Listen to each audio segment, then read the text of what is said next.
안녕하세요. 뉴스반장입니다.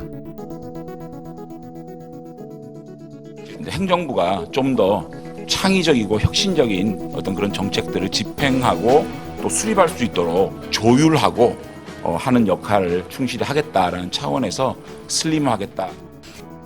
윤석열 정부 초대 대통령실의 국가안보실과 수석 비서관 인선이 발표됐습니다.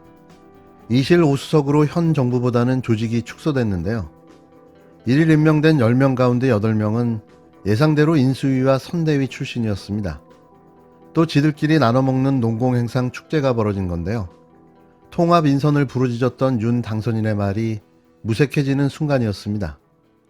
국가안보실장에는 예상대로 김성한 전 외교통상부 차관이 임명됐는데요. 놀랍게도 그는 윤 당선인의 초등학교 동창이었습니다. 김내정자는 대선 캠프 때부터 인수위까지 윤 당선인의 외교안보 정책을 총괄했던 인물인데요. 40년 지기에 이어 50년 지기의 등장이 새삼 놀랍지도 않습니다. 국가안보실 1차장은 이명박 정부 시절 외교 실세로 불렸던 김태효 전 대통령실 대외전략기획관이, 2차장은 박근혜 정부 시절 청와대 위기관리 비서관을 지낸 신현호 카이스트 을지 국방연구소장이 맡기로 했는데요.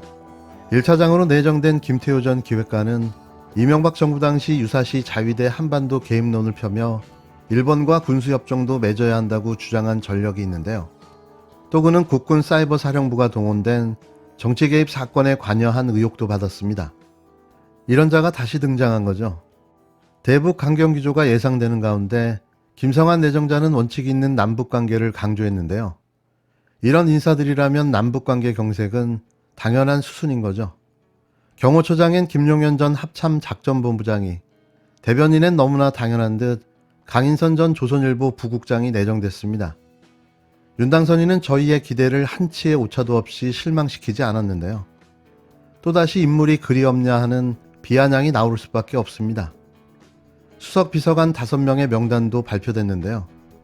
경제수석엔 최상목 전 기획재정부 1차관, 정무수석은 이진복 전 의원, 사회수석은 안상훈 서울대 교수, 홍보수석엔 최영범 전 SBS 보도본부장, 시민사회수석엔 강승규 전 의원이 각각 발탁됐습니다. 민정, 일자리, 인사수석은 폐지돼 이실 5수석 체제로 개편됐는데요. 개편이라고 이야기는 했지만 조직만 줄었고 인원은 그대로였습니다. 윤 당선인이 대선기간 공약했던 수석비서관 전면 폐지와 대통령실 인원 30% 감축과는 너무나도 거리가 먼 인선이었는데요. 달라진 건 없었습니다.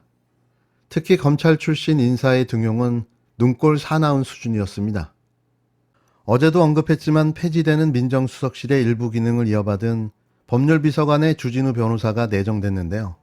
아직 발표는 미루고 있습니다. 여론과 국민의 눈치를 보고 있는 건데요.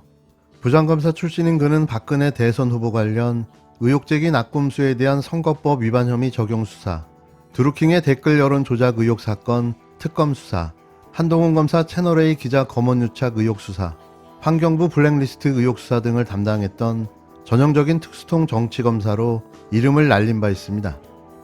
특히 그는 20대 대선에서 당선인이 대선 출마를 선언하자 외곽에서 네거티브 대응을 도왔고 당선 뒤에는 인사검증팀을 이끌었는데요.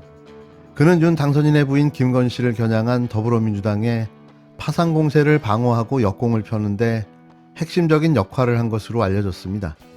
김건희 씨의 의혹이 터져나올 때마다 이재명 당시 대선 후보의 허위 사실을 유포하는 등 물타기로 맞대응해왔는데요. 대선 기간 택시에서 이재명 후보 아들의 도박 의혹을 유포한 사실을 통화 중의 이야기의 택시기사의 제보로 밝혀진 바도 있습니다. 이런 자가 법률 비서관에 내정된 거죠. 1일 인사에서는 안철수 인수위원장이 제안했던 과학교육 수석 신설은 이후 상황을 보고 판단하겠다고 애들러 넘어갔습니다. 역시 안철수도 팽당했는데요. 이날 발표된 10명의 인사 가운데 여성은 1명, 청년은 없었습니다. 장 비서실장은 앞으로 비서실 인선에서 청년들이 많이 들어갈 수 있도록 하겠다고 밝혔는데요. 인사 수준이 이게 뭘까요?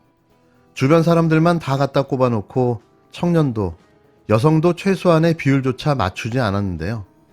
이게 통합일까요? 이게 참신이며 다양성입니까? 헛웃음만 나옵니다.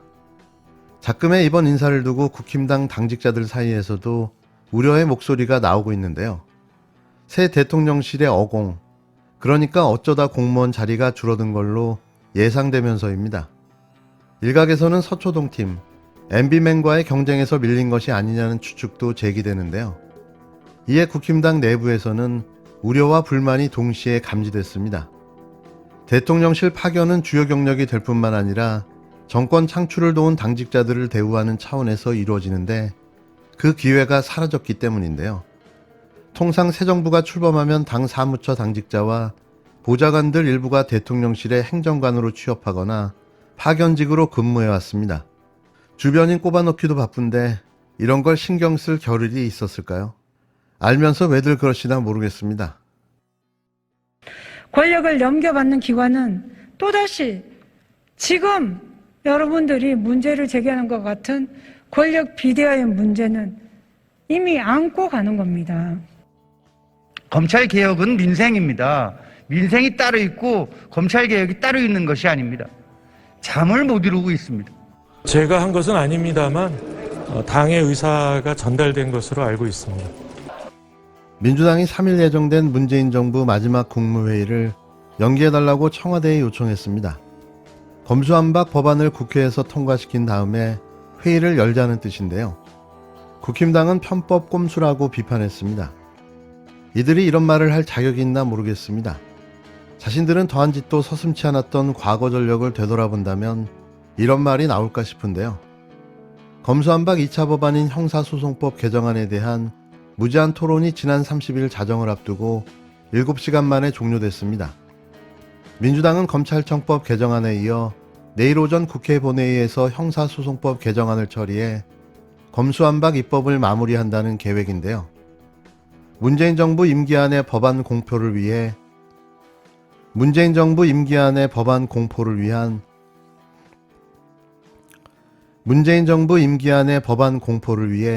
같은 날 3일 예정된 국무회의 연기를 청와대에 요청했습니다. 이건 당연한 수순인 거죠. 또한 문재인 대통령도 당연히 그렇게 하시리라 생각되는데요.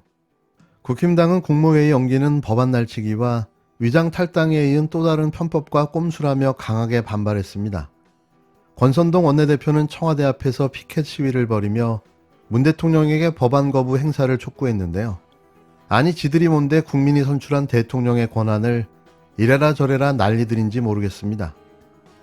청와대 고위 관계자는 국무회의 연기 가능성에 대해 아직 결정된 바가 없다며 오늘 오후쯤 결론이 날 걸로 보인다고 말했는데요. 이번 국무회의에서는 검수완박 법안 외에도 문 대통령이 임기 마지막 특별 사면을 결심한다면 그 의결도 이루어질 예정입니다. 청와대는 아직까지 이명박 전 대통령과 김경수 전 경남지사 등 사면 여부에 대한 문 대통령의 답을 듣지 못했다고 전했는데요. 저는 김경수 전 지사를 포함해 정경심 교수도 반드시 같이 사면됐으면 하는 바람입니다.